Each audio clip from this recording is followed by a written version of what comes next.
Hello, I'm Esther Githu. It's Tuesday, November 16th. This is Africa 54.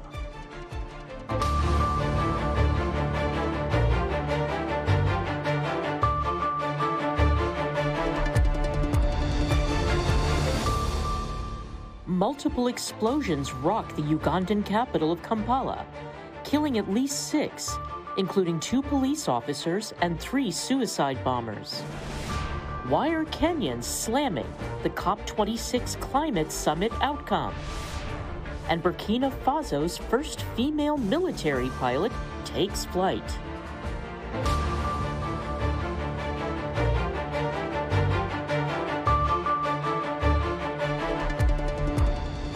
We begin our broadcast Tuesday in Uganda, where triple suicide bombing attacks have killed at least 6 people while rocking the heart of the capital, Kampala, sending members of parliament and others rushing for cover as cars burst into flames, according to Reuters.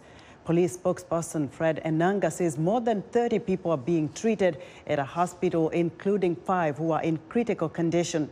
Enanga says so far the death toll, including the 3 bombers, stands at 6, but that number could rise. A diplomat told Reuters that 2 police officers are among the victims. Anti-terrorism police caught another person who was preparing to carry out an attack, and Enanga says the anti-terror police unit are now pursuing other attackers.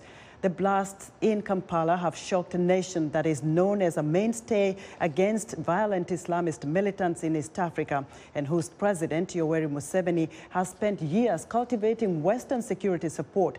There was no immediate claim of responsibility, but police say their intelligence indicates the Islamic State-aligned Allied Democratic Forces group is responsible for the attacks.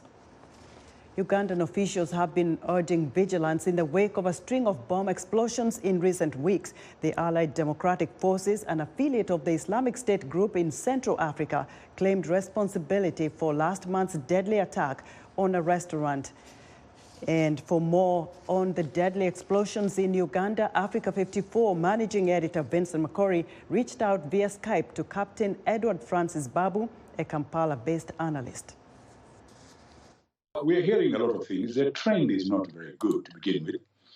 You've just mentioned the first 3, and of course one was in the bus. Now we have another 2 today happening right in the central business district of Kampala. One was on the Parliamentary Avenue, which is like our Congress, just a few meters away from the main gate going into the parliamentary building. The other one was right at the entrance of the Central Police Station of Kampala. So we had 2 of those this morning, very unfortunate. Nobody has claimed them yet, like they did. You know, the last time the Islamic State claimed that they're the ones who had put those bombs up. But again, there was a little bit of insurance, because the type of bombs which were used were very crude, the crude type, not the very professional type. But this morning, it was suicide bombers. One was on foot, the other 2 were on motorbikes. They call them boda boda here. Yes. When you look at exactly where they happened today, they literally targeted actually very sensitive institutions. What does this tell us about the security of Uganda at this particular time? Well, they are sending a message, all right, and that's very, very clear, that whatever group it is, they are sending a message to the government of Uganda and the international community. And they are sending a message mainly because they want us to understand that they're there. But you are dealing with very sophisticated groups of people. These are not very simple people. These are people who have penetrated the security cordons all over the world. So these are not simple people. And people to reach that level, they must be very sophisticated. And that's my view. Secondly, the security is trying its level best. According to the police report this afternoon, they knew about these people, but they did not know where they were going to carry out the action. They did not know the exact positions or the exact area they will do this. Later on, after the bombs, they actually called somebody, went to his home, and they found he had 2 bombs in the house. Now, that means that the security is following, but they're not following fast enough. The other people are also as good as they are, I suppose. From what you're hearing, are these people who have infiltrated the country and launched these attacks, or are these homegrown terrorists? I think these are cells, like all terrorist cells, where they have both the indigenous people and they have people from outside the country. Because this is an international game. It's not a very simple thing. The things which were done today, in my sincere opinion, are people who are very seasoned. To be able to get a suicide bomber is not an ordinary person. This is a very affluent group that is doing this. And we must try and find out who they are. And I'm sure before the day is over, they will claim that they had done this. These attacks have happened in the past also. How do they impact the ordinary Ugandans, especially in their day-to-day activities in the city? Oh, a lot of people are frightened. And there's a lot of sympathizers also, politically, to these people. Unfortunately, there is a war going on. And that war, the jihad war all over the world, there are people who support it, I suppose, even the local people here. But a lot of people are very frightened, very frightened, very frightened. That was Africa 54 Managing Editor Vincent Makori speaking via Skype with Captain Edward Francis Babu, a Kampala-based analyst. Thousands of Tigrayans in the Ethiopian capital Addis Ababa are being detained, and fears of more detentions are soaring as authorities order landlords to register tenants' identities with police. Meanwhile, a federal police spokesman has confirmed the presence of volunteer-staffed community police groups in Addis Ababa. The men armed with sticks were seen across the capital Saturday night seeking out Tigrayans. This man spoke out about the patrols on condition that his identity would not be revealed. All Tigrayans are considered to be TPLF supporters or spies. Anyone ordinary, such as a construction worker or even women who make coffee, are held suspect in that way. It has become so difficult for us to speak our language. We cannot go out. We are staying at home, and now, in the name of the state of emergency, we are just arresting everyone without any reason. You don't even know where they're taking you. The Ethiopian government says it is detaining people suspected of supporting the forces from the Tigray region. But human rights groups, lawyers, relatives, and the government-created Ethiopian Human Rights Commission say detentions, including children and the elderly, appear to be on the basis of ethnicity. The Associated Press has found that U.S. and British citizens are also being swept up in Ethiopia's mass detentions of ethnic Tigrayans under a new state of emergency. The United Nations Educational, Scientific and Cultural Organization, UNESCO, is hosting a general conference in Paris from November 9th to November 24th to mark the organization's 75th anniversary. Leaders, social activists and artists from around the world participated in a special ceremony last Friday to celebrate the occasion. UNESCO's 193 member states are expected to make some significant decisions during the general conference, including on cultural heritage, global education policy, and the need for more transparency in scientific research. For more insight, Africa 54's Lino Mudu spoke with UNESCO Director General's Chief of Staff. UNESCO is characterized by a mandate which is absolutely incredible. It was indeed created after the Second World War. And the idea was to build in the minds of people the fences for peace. The idea is to work on four main pillars: education, culture, science, and information. These mandates, we all understand how relevant it remains today. So 75 years, what were some key points that you can share with us? UNESCO was built also to work on the intellectual solidarity of humankind. And one issue, of course, after the Second World War, that is an issue of today, which was racism. So UNESCO gathered all intellectuals, philosophers, worked a lot on this issue of racism, and we do continue working on all issues of fighting discriminations in general and in particular racism. Also, UNESCO is famous for its big campaigns for restoration of heritage. In particular, the temples of ancient Egypt that were saved by UNESCO beginning in the 60s. We also have the temples of Angkor in Cambodia. This history continues today with the work we are doing to rebuild the old city of Mosul in Iraq that was destroyed after a terrible war.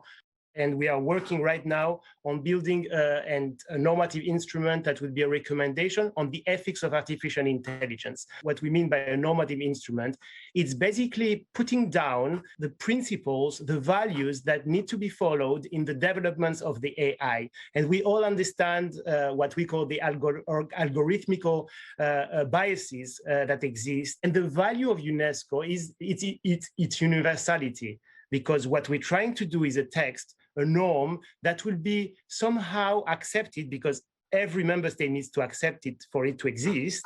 You spoke about 4 pillars. One of the pillars is education. UNESCO's education report talks about a new social contract for education. What is it, and how will it bring about concrete change to reduce the literacy gap? We are working a lot on literacy, which remains an issue in some countries, and also on the gender divide. We are assessing that almost 11 million of girls might be at risk of staying outside school after the pandemic, which is very scary and could put into question some of the progress that was done. And finally, the crisis also showed the digital divide. And it's linked to the general literacy issue. And we are working within a global coalition for education, also bringing in some help from the private sector to try to help the countries that need this help more than others. That's one part of it. The other part is about the content of education. We believe that the issues of environment, for instance, the issues of learning about technology and how to use technology in order to go and check and find information, in particular on the net or on the social media, needs to be in the curricula. In 2017, former US President Donald Trump withdrew the United States from UNESCO. Any hopes or indication of the US possibly rejoining UNESCO?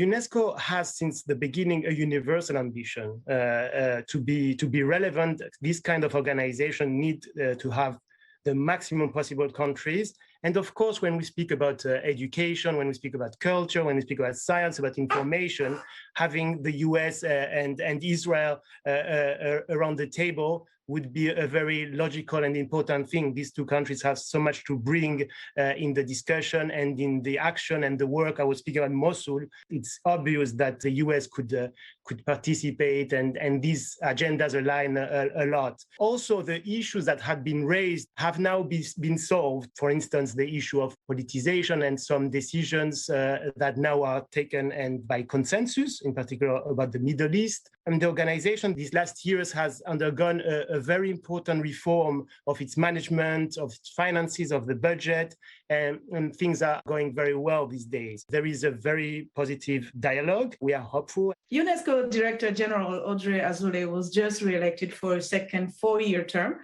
What will be some priorities during the next 4 years? The education part is extremely important. The issues of environment, of technology, of working on information literacy are extremely important targets.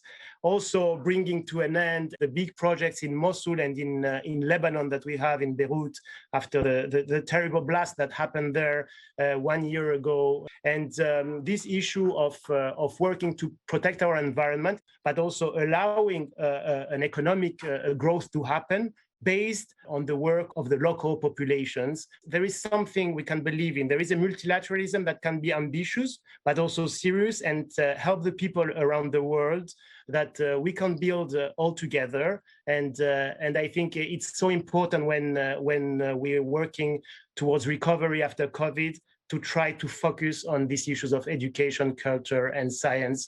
Nicolas Cassianides, thank you so much. Thank you. Thanks, Edith. Bye-bye. heads of state and government and ministers of education from more than 40 countries adopted the Paris Declaration last week, a global appeal initiated by UNESCO and France to increase investment in education. Now, war-torn Libya's eastern military chief Khalifa Haftar registered Tuesday to run for president in a December 24th election. Also running is a son of former dictator Muammar Gaddafi. Haftar's announcement comes only 2 days after Saif al-Islam Gaddafi announced his own bid a decade after his father's death in a 2011 NATO-backed rebellion. Both men are deeply divisive figures. Many Kenyans, like 25-year-old climate change activist Jack Steve Otieno, are disappointed with the outcome of COP26 in Glasgow and feel their voice was not taken seriously. Emma McCarthy has more. Climate justice! Climate justice! Climate justice!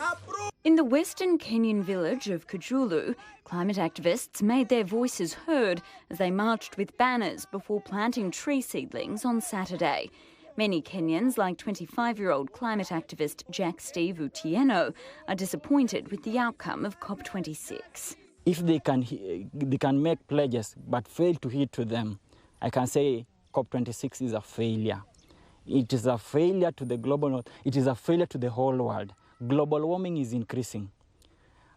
Floods are increasing.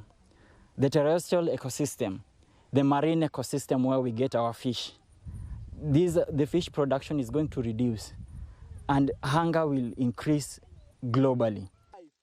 Temperatures across Africa are rising at a faster rate than the global average, according to the latest UN climate report. It forecasts further warming will lead to more extreme heat waves, severe coastal flooding and intense rainfall on the continent. The talks in Glasgow ended on Saturday with a deal that for the first time targeted fossil fuels as the key driver of global warming, even as coal-reliant countries lobbed last-minute objections. But for those on the front lines of the climate crisis like David, it doesn't go far enough. In fact, we are doomed. Because if this climatic change does not improve, then we don't have agriculture. And agriculture is the backbone of everything. Without food, there is nothing. Now, if we cannot change, then we are bound to almost be extinct. That was Emma McCarthy of Reuters reporting. Now that a COP26 conference is over, countries are looking to begin funding a global counterattack on rising temperatures on Earth. Meanwhile, scientists in Denmark are searching for clues to our warming planet's future by studying ice from the past. VOA's Arasha Arbasadi has more. Under dim light, so as not to contaminate the sample, researchers cut frozen sediment in a journey through time to an ecosystem of the past. We're trying to learn more about what that environment was like, what the climate conditions were like at that time, and use that information to understand how sensitive the Greenland ice sheet may be to melting under human-caused climate change in the future. Andrew Christ is one of the researchers at the Angkor archive in the University of Copenhagen's Niels Bohr Institute. At this library, samples like the one he cut through earlier sit on shelves awaiting study. The frozen, muddy sediments once lay nearly 1.5 kilometers beneath the Greenland ice sheet. U.S. scientists drilled them out in the 1960s as part of an effort to establish a military base there. Experts say those deep samples are the only ones worth studying. All the meteorological measurements and atmospheric measurements humans have done in the last 100 years or so are already influenced by climate change that is human-caused. So if we want to see the natural state of climate and natural variability, then we need to go way, way further back in time. The Niels Bohr Institute's Bo Wittner is part of the international team of scientists using a technique called luminescence dating that reveals when minerals last had direct sunlight. Along with other readings, it could show previous temperatures when the Greenland ice sheet previously melted away. Initial results from 2020 suggest that happened in the past 1,000,000 years. Christ says as scientists, it's their job to give the world a guiding playbook. This is how the Earth works. If you add too much carbon to the atmosphere, it's going to get too warm. You're going to melt the ice sheets. You're going to change weather patterns, and it's going to make life very difficult for us as humans. Or we can look towards a different path with less carbon dioxide in the atmosphere and a future that is not as uncertain and difficult for us. Laid end to end, the frozen samples here would stretch more than 20 kilometers. Researchers keep them constantly chilled in freezers at negative 30 degrees Celsius. According to a study published in 2020, Greenland lost a record amount of ice in 2019, yielding enough water to cover California under 1.25 meters of water. It is estimated that if all of that ice were to melt, sea levels would rise by more than 6 meters. Arash Arabasadi, VOA News. We're excited to hear what you think about Africa 54. Join the discussion on Facebook. The address is Africa 54. We're also streaming our broadcast live on Facebook. Please watch and share our show with your friends. Also check out our headlines 24/7 on voaafrica.com. Still to come, history is made in the Burkina Faso Air Force. But first, Haiti Adams tells us what's on tap in Wednesday's edition of Straight Talk Africa. Be sure to join me on the next Straight Talk Africa. We'll bring you the complex political situation and growing humanitarian disaster in Ethiopia, where civil war has displaced many in that country's Tigray region. VOA's Heather Murdoch takes us inside the largely cut-off conflict zone, as well as refugee camps in neighboring Sudan. So join us for VOA's documentary Terror in Tigray on the next Straight Talk Africa.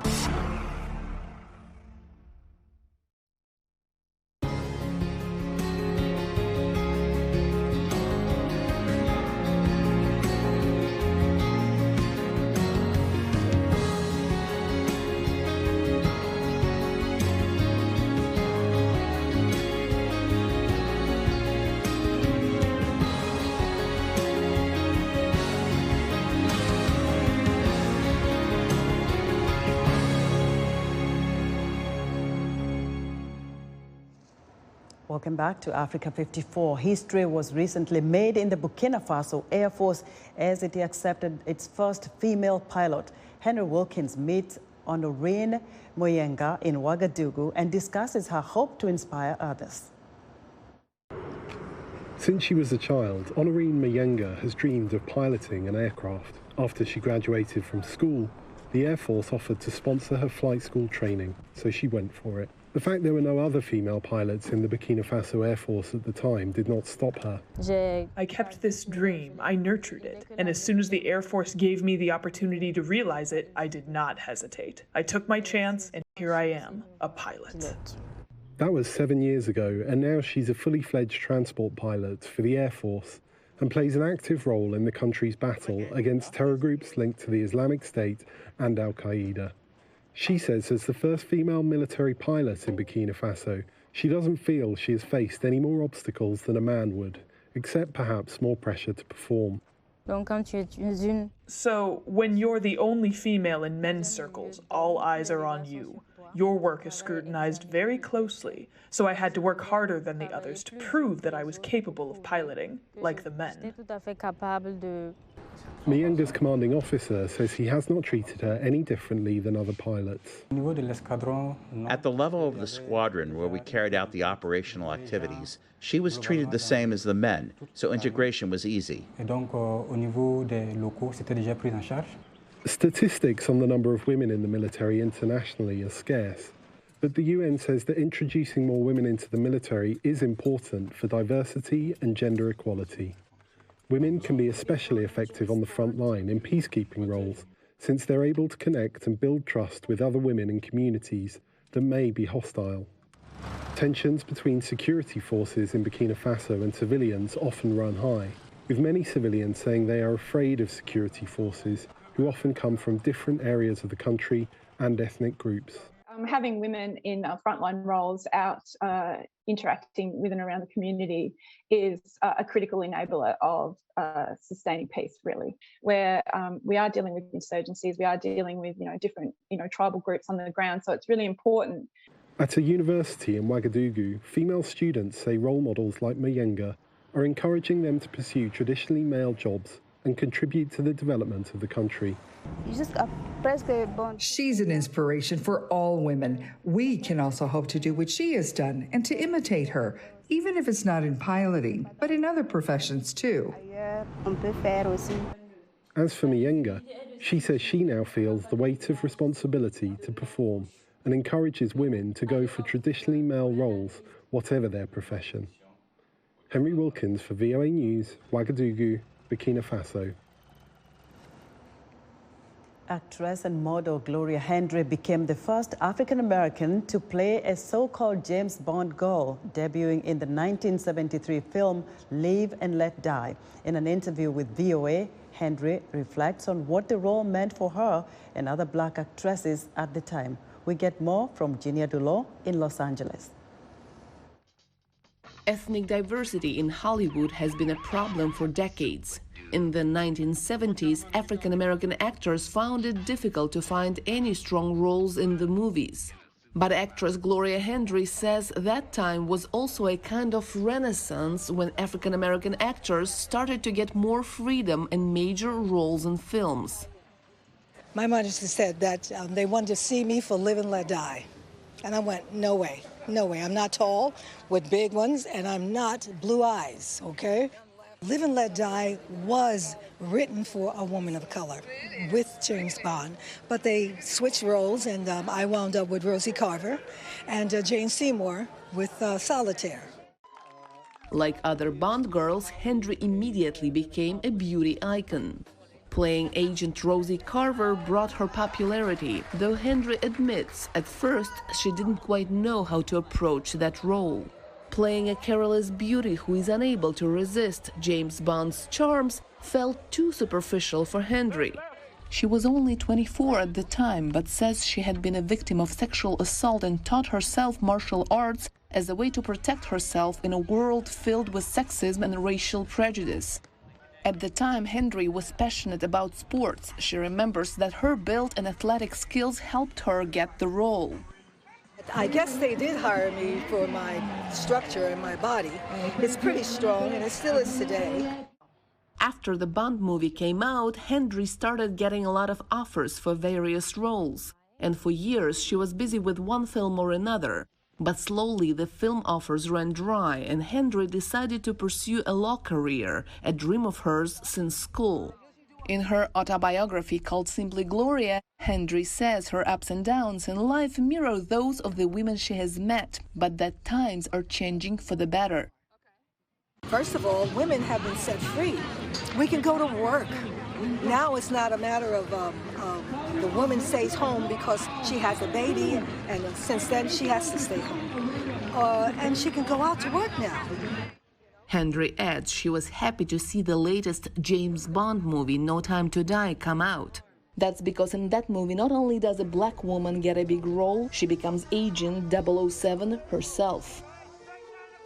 Ginia Dulot for VOA News, Los Angeles, California.